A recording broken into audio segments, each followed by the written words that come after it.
ba? Wait lang, may nasigaw pa. Huwag ka maingay. Sinabi niyo na. Media representation.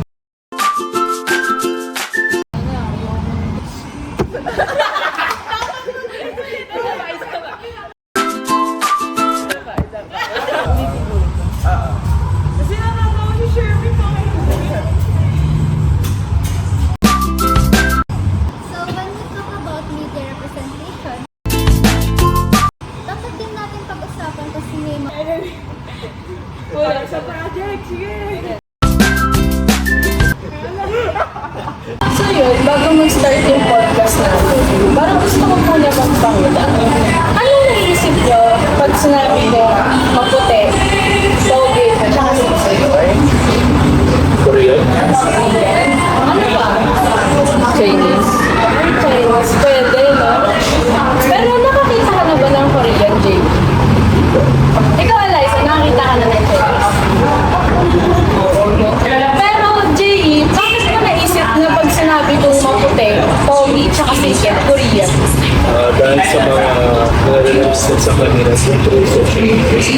Tama si Jay doon, no? Kasi yung mostly image ng mga Korean sa atin, pagka nakakita tayo ng maputi, sikat, di ba inisip na natin Korean? Pero alam mo ba na hindi lang yung basta-basta concept sa utak natin. Ang tawag doon ay media representation. Ha? Media representation. media representation is how people, culture, and customs are often portrayed in media. This could be in movies, TV shows, social media. So, start muna tayo sa gender. I think that gender is so much of a big topic talaga eh. Especially in social media. Like, ang LGBTQIA is laganap na talaga sa social media, not just on Facebook, Messenger, TikTok. Also on other platforms as well. For example, ang TikTok is, puno-puno yung newsfeed ko nun eh, ng mga LGBTQIA na gusto magpatupad ng solid bill, which is a law that comprises of protection for not just boys, girls, but also to all genders as well. So, it is a protection from discrimination. Ayun, like, parang laganap na talaga siya eh. Sa social media, mas kumbaga labas sila sa labas na show nila yung talent nila, lalo na sa sisilaw mo sa ibang talent. Basta So, yung media representation, naging daan siya para maipakita ng LGBT kung ano ba talaga sila. Kasi di ba noon, yung mga LGBTs, like tago sila or hindi sila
producers or like yung companies na nag-support dun sa mga idols natin is parang meron silang sinusunod na standard talaga in terms of weight or like kung gaano sila kaputi or kung gaano ka-attractive in terms of sa camera. So I think, ayun, mahalaga talaga yung representation in terms of beauty standard talagang sinabi ni Elijah. Speaking of beauty standards, di ba napunta na rin tayo doon? Sa tingin ko, nakaka-affect din yan sa ibang mga lahi or mga ibang tao na sumusuporta or mahilig sa mga K-pop. Kasi syempre, yun yung magiging standard nila ng pogi and maganda. Tapos, kunwari, may nakita kang product na gamit-gamit yung favorite mong Korean idol, di syempre, gagayahin mo na din yun. Magiging representation na siya ng sarili mo.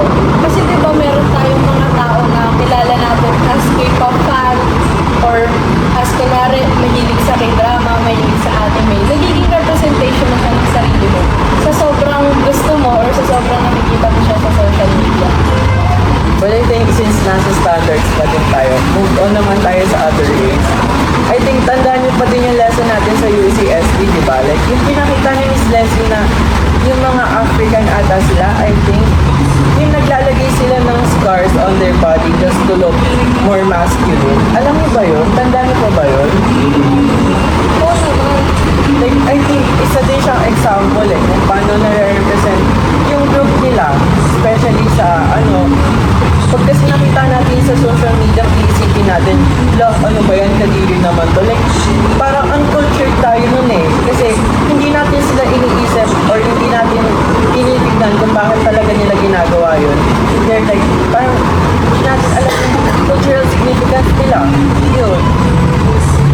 Tama ka din, no? Ano kayo pala nang natutulog ng media sa atin? Ganun pala nasa-shape ng media yung buhay natin, no? Pero hindi lang sa aspect ng beauty, kundi sa aspect din ng age group at saka mga generation na. Tulad ng mga bata kayo, siguro mga around 2 years old pataas, mas gusto nila yung English yung pagkakausap nila sa mga magulang nila. Siguro, as kung magpapagos sila doon, and halos lahat ng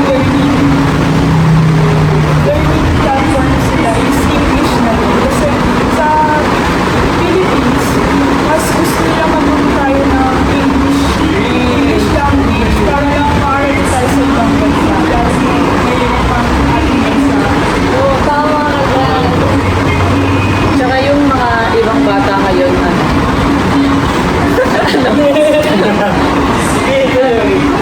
through social media, marami silang mga natututunan na mga hindi maganda, gano'n. Tapos hanggang sa sabi na nila yun in person sa mga nakakatanda sa kanila. Siguro kailangan lang talaga bigyan ng limitation yung mga bata. Lalo na sa mga mga laro muna. Kasi syempre, mas priority pa rin nila yung pag-aaral. Lalo na wala pa sila masyadong nalalaman sa mga... Oy ba? Ako muna ulit. 3, 2, 1, go. Siguro sa mga bata, kailangan nila bigyan ng limitation. Kasi lalo na mas priority nila yung pag-aaral. So, speaking of age pa din, I think, nandito nasali pa din yung generations I don't know if ako lang, pero yung TikTok ko kasi, tumutulo ng mga video ng matatanda. Alam niyo ba yung Gen X, right? Yung nakatulo, nag-igan, underage, like, ganito, super related din naman ito sa mga representation. Kasi, yung daw, pinagalingan nila nilang yun. Ito ba ang music video from a certain rapper. And naisip nila na ganit daw yung Gen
speaking of dun sa CBD nga, I think pag sinasabi siya ng mga younger generations, iniisip na lang ng mga matatanda na parang minsan Oo nga eh. brain rot para sa atin is parang disability sa kanila, ganon. So, I think isa ding part of media representation yung disabilities. Tama ka dyan. Kasi, alam niyo ba na pwede na akong kumuha ng PWD-ID, guys? Look, ba? Oo, kasi dahil sa eyesight yun, like merong mga tao na pag sobrang labo ng mata nila, pwede na silang kumuha ng PWD-ID. Pero di ba, nagulat kayo nung sinabi ko yun. Kasi alam natin, pag PWD, pilay, bulag, pipe, or like yung mga physical na kapansanan. Pero ngayong panahon natin, na-open tayo na hindi lang physical yung mga kapansanan na pwedeng magkaroon ng tao. Pwede na lang sa mental, emotional. Di ba, J.E.? During the times ng elementary days, meron akong ADHD. Nowadays, wala na. It's more of a lesson na. Pero from my experience dati na, from what my parents told me, na ano ako parang hindi ako nagsasagot ng exam, hindi ako sa parang nag-isip, parang sa sarili ko, parang ako pa parang nababaliw, parang pero na ano siya sa mga tao, paano siya na-effect talaga sa akin. Mahirap siya ba? Especially sa mga tao parang iniisip ka parang iniisip ka parang pero ever since then, bigla nawala na siya. Nag-take on ng therapy, nag-lesson na siya. It's not as much as the people na nawala.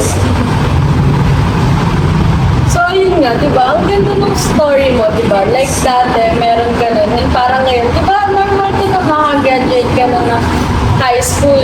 Kasi, di ba, ganun yung isip natin sa mga persons with disability. Na iniisip natin na lagi silang kailangan bigyan ng priority kasi meron silang mga conditions, ganun. Pero, minulat tayo ng social media na meron ding mga person with disability na talented. Alam niyo ba yung isang TikTok or Facebook post na nag-viral dahil yung nagdo-drawing is gamit yung paa? Oh, yes. Ayun, Wala nakita siyang ko yun. kamay. Di ba na iisip natin na sila kailangan bigyan natin sila ng priorities kasi ganun. Pero, pinakita sa atin ng media na hindi. Kaya rin nila sa sarili nila na meron silang sariling talent nila at meron din silang ibubuga compare sa ating mga normal. So yun, sa discussion natin ngayon, di ba nakita naman natin kung paano talaga nakatulong yung media sa atin? Hindi lang social media, pati television, movie, and sinabanggit nga ng mga K-drama. Napakita nito kung ano talaga yung mga bagay yung hindi natin na-experience first hand o yung mga bagay na wala tayo sa lugar na yun para ma-experience mismo. Kagaya nung una nga sa mga Korean, nakikilala natin sila kahit hindi natin talagang pumupunta sa Korea. And sunod naman, yung sa LGBT, diba? Kahit hindi tayo LGBT, nakikita natin kung ano sila, nararamdaman natin, kung ano yung pwedeng nararamdaman din nila. And next naman doon, sa age group, hindi natin kailangan na maging ka-age sila para lang mapunta dun sa kung ano yung experience nila or kung ano yung tingin nila sa mundo, diba? Kasi nakikita natin kung ano sila, kasi yung media, nare-represent sila sa atin, na ganun yung generation nila. Kaya nga nung sa persons with disability, nakikita natin yung mga talent or different sides nila. So, sa social media, nakikita natin yung lahat, di ba? Pero, aminin na natin or hindi naman lahat positive. Hindi naman lahat good side lang ang nakikita. Yung iba, pangit yung pagkaka-represent. Kaya, iba rin yung pagkakatingin ng tao dun sa specific na topic or group of people na yun. Kasi yun yung nakikita niya sa social media. Sino nga ba may kasalanan dun sa mga bad representation na kumakalat sa media or specifically sa social media?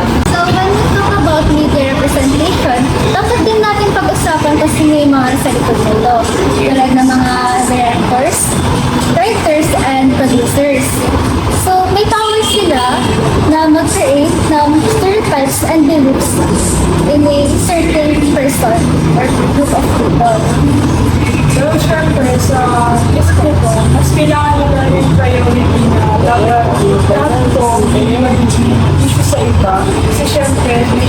tayong perspective. Baka sa tingin ng iba, mali na pala yung ginagawa ng video para ma-post lang sa social media. So, tama naman yun, no? Kasi hindi naman magagawa yung mga representation na yun, eh. Kung walang tao behind that. Tapos, dapat yung mga tao yun is maging responsible sila. Kasi nasa kanila yung kapangyarihan na baguhin or buuin yung isip or idea ng tao sa isang specific group. Kaya dapat maging maingat talaga sila sa kung ano mang ginagawa nila or kung sa paano paraan nila nire-represent ang mga tao. Naalala niyo ba yung video na nag-viral? Yung si Tito Mars yung kumain siya ng sardina. So, naalala ko yun. Isa siyang media producer na gumagawa lang ng mga contents para sumikat or maging kilala siya ng mga tao sa paligid niya. Rage bait. Yun nga, tapos para bang pinapamukha niya na biging-bigay siya dun sa sardinas. Pero sa totoong buhay naman, kumakain naman pala siya ng sardinas. Gusto niya na talaga sardinas. Hindi ko lang alam if alam niyo din to kasi isa din siyang type of media influencer. Nabalita siya nun sa TV Patrol kasi nag-post siya doon ng yung isang tao na person with disability and then yung caption is yung nakapila ka sa ayuda pero nakalista ka sa matutunghang. Hindi ko lang alam if alam niyo yun. Pero yung tao na yun, yung nag-post na yun, is parang nakulong ata siya or parang merong punishment na ginawa sa kanya kasi mali yung ginawa niya mali yung pagpapakalat niya ng information. Ayun, going back dun sa kay Tito Mars, dahil dun sa ginawa niya, parang naging symbolize na ng sardinas is mahirap. Parang pag mahirap ka, sardinas, or pag kumakain ka ng sardinas, mahirap ka. Pero what if trip mo lang talaga, or favorite mo lang talaga, hindi naman kasi lahat ng tao, or hindi naman kasi restricted yung sardinas, na para lang sa mahihirap. Katulad ng tuyo, halos lahat naman tayo kumakain ng tuyo. Mas gusto natin siyang i-almusal, lalo na kapag may kasamang sinangag. Tama. Sarap. So yun, diba? Simpleng video lang, pero ang laki na ng impact sa atin nun. Nag-iba na yung perspective natin sa sardinas at saka sa tuyo. Oo nga, kung dahil lang doon, nagbago na din yung tingin nila kay Tito Mars. Nagbago na yung tingin nila kung sino siya sa person. At saka sa social media, kapag nag-post ka lang or bilis siyang kumalat sa ibang tao kasi pwede siyang i-share agad sa iba, ganun. Napapansin ko din, pag negative yung pinopost, ang bilis niyang kumalat. Oo. Pero pag maganda yung content, Parang konti lang yung mga taong interesado. Real. Tapos meron pa yung ganyan, kunwari magpo-post na ng bibigay ng pera or like food sa mahirap. Parang nakalagay dun sa comments, scripted. Like, parang iniisip nila na lahat kailangan gawing negative. may gusto lang naman tumulan ng mga tao din. So yung mga sinasabi niya na like kung paano mag-react yung tao, sa tingin ko is dahil din yan sa media representation. Dahil din yan, nakikita nila na mostly naman talaga ng mga vloggers or mga content creators gano'n. So naging representation na if tumulong ka, para lang, or cloud chase lang yun, and para lang sa views. Diba? Sa pera. Malawak talaga yung media representation. Kasi ngayon, sa panahon natin, nakadepende na lang tayo sa media. Hindi na tayo sa physical interaction. Nakadepende na lang tayo sa nakikita sa TV, nakikita sa cellphone, napapanood sa film. Iniisip natin na yun na talaga yung realidad. Kaya malaki yung impact kung paano pinapakita ng mga tao or ng mga producer ng media ang iba't ibang aspeto ng buhay. Kaya kailangan talaga nilang maging maingat kung paano nila ipapakita yun. Dahil pwedeng mabago or pwedeng makatulong or pwedeng makasama pa yun kung ano man ang gagawin nila sa society natin. Kahit tayong mga estudyante, kahit yung hindi tayo video producers, meron tayong magagawa para i-less yung technology sa mga social society. Nagaya ng huwag tayo makialam sa mga issue na hindi naman tayo masalo, such as like spreading word for word. Kasi lahat yun nagsispread sa bullets. Wala talaga makakabot kung papatunayan yung nagsispread sa bullets. Pero, Kung wala ka naman talagang alam, huwag ka na makialam. And kasi if nakialam ka pa, mas lalong kakalat pa yan. And nag-create siya ng misleading. Tama. Kasi, di ba, huwag lang tayong, makisali lang sa trend na dahil lang sikat siya, gatungan na lang ng gatungan. Kasi doon nagkakamali yung, doon nabubuo yung mga maling interpretation or maling representation ng mga specific groups or mga people sa media. Yun, base sa mga nasabi namin kanina, masasabi talaga natin na mayroong certain consequences ang mga bagay, especially ang media representation sa age, gender, race, and people with disabilities. So, ang masasabi ko lang talaga is think before you post. Pero, once na nag-post ka na dyan, wala ka nang magagawa eh. At ang tawag doon ay Oh, wait lang!